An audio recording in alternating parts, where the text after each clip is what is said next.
C'est une des spécificités de l'Alps Tour. Ce circuit rassemble des joueurs de profils très différents. Des jeunes qui s'en servent comme tremplin, ils sont les plus nombreux. Des amateurs, le plus souvent locaux, qui profitent de l'occasion pour à la fois se mesurer à des pros et jouer devant un public d'amis. Et puis il y a aussi des joueurs que la vie professionnelle a ramenés sur ce circuit malgré eux. C'est sur l'Alps Tour qu'en 2007, Julien Ken avait tout redémarré. Cette année-là, Julien Forêt était lui sur le circuit européen après avoir terminé dans le top 10 de la finale des cartes. Julien avait 25 ans, il était considéré comme un des plus grands espoirs français, mais cet espoir allait bientôt se noyer dans une trop grande quête de perfection. À partir du moment où j'ai eu ma carte pendant 2-3 ans, on va dire, c'était compliqué. J'ai voulu faire des changements dans mon jeu, chose qui était peut-être un peu prématurée étant donné que tout se passait plutôt correctement. Mais bon, je voulais progresser toujours plus et apporter des changements dans ce que je voulais faire. Après, bon, les choix n'ont pas été très bénéfiques. La situation s'est donc aujourd'hui inversée et Julien, à son tour, se reconstruit sur l'Alps Tour. Une reconstruction lente, difficile, souvent jalonnée de déceptions et donc de souffrances. Des souffrances qui en auraient conduit beaucoup à l'abandon. Julien lui-même n'est pas passé très loin du renoncement pur et dur. Il y a eu un moment où j'ai eu une hésitation où voilà, je voulais changer d'entraîneur. Je suis allé voir Olivier Léglise et je lui ai dit concrètement que je voulais travailler avec lui. S'il n'avait pas dit oui, je pense que j'aurais arrêté plus ou moins la compétition parce que voilà, je me battais avec des armes que je n'avais pas. Pour un journaliste, côtoyer Julien Forêt est un réel plaisir, tant l'homme est charmant, bien élevé. Rien de négatif n'émane jamais de lui. Son discours est le plus souvent celui d'un vrai optimiste, mais qui, face à l'insistance de son interlocuteur, peut parfois lâcher.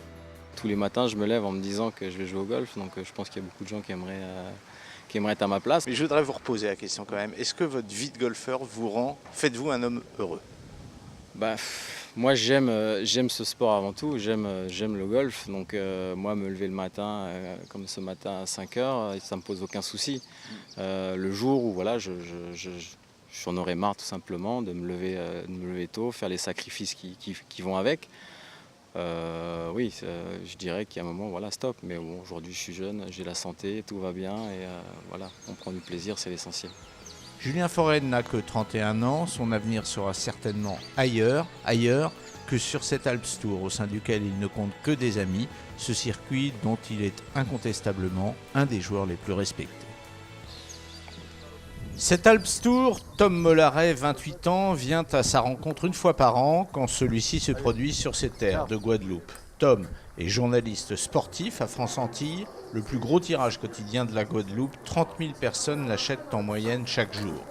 Le quotidien de Tom, c'est évidemment beaucoup de football, un peu moins de cyclisme. Mais depuis 4 ans, c'est lui qui couvre l'Open de Saint-François pour France Antilles, car année après année, ce tournoi de golf s'est créé une indéniable légitimité dans les colonnes de ce quotidien généraliste. C'est vraiment un événement international, donc on met aussi les moyens. C'est pour ça que moi je suis là toute la journée pour suivre les joueurs, pour être au cœur de l'événement. Ce tournoi, c'est le gros tournoi de golf ici en Guadeloupe, donc on est là. De son poste d'observation, Tom ne cesse de voir grandir cet Open de Saint-François et au-delà, il ne cesse de voir grandir le golf en Guadeloupe. Ici, c'est encore un sport amateur, mais qui réunit de plus en plus de passionnés. Place au jeu maintenant pour ce deuxième tour qui a confirmé toutes les tendances de la veille, à commencer par l'extraordinaire qualité de jeu de Nino Bertasio. Il avait joué -7 hier, il joue -5 aujourd'hui, soyons clairs. Bertasio se balade dans ce tournoi. Tous ceux qui ont eu la chance de le suivre le confirment. Reste maintenant à voir comment cet Italien de bientôt 26 ans va gérer demain l'approche d'une victoire annoncée, lui qui, en 2 saisons de professionnalisme, n'a encore jamais gagné. Ses résultats de ces dernières semaines l'aideront à ne pas gamberger. Ces 2 derniers tournois sur l'Alps Tour se sont soldés par une 5e place en Autriche et une 2e en Italie, il y a tout juste 15 jours. Ce vendredi soir, Bertasio compte 5 coups d'avance sur son plus proche poursuivant, son compatriote Giorgio De Filippi. Et il compte 6 coups d'avance sur le mieux placé des joueurs français, Damien Permier. Damien qui a vécu une journée dans laquelle les hauts et les bas se sont succédés pour un score final de -3 qui fera donc de lui un des principaux opposants à Bertasio. La victoire, Julien Gressier n'y pensera pas, lui, demain, mais il se satisfait en revanche ce soir d'avoir signé à égalité avec Bertasio la meilleure carte de la journée, -5. Ouais, c'est inespéré. Hier, j'étais à +5, j'ai fait 2 birdies pour terminer. Ce matin, je commence, j'étais à +5, et puis je me retrouve à -2 avec un bon retour. Donc, ouais, c'est inespéré, mais c'est bien. On est content.